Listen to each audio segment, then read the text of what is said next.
বন্ধুরা, আগামী 12ই ফাল্গুন ডোমজুর বারুইপাড়া ও নস্কর পাড়ার পরিচালনায় শ্রী শ্রী রক্ষা কালী পুজো উপলক্ষে সবাইকে আনন্দ দিতে ও নাচাতে আমরা আসছি। লক্ষ্মী মাতা তাসা পাটি, বিরামপুর বাগনান থেকে। অনেক মজা হবে, অনেক আনন্দ হবে। আমরা তো আসছি, আপনারা আসছেন তো?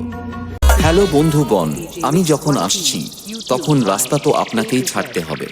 आ गया तुम्हारा बाप।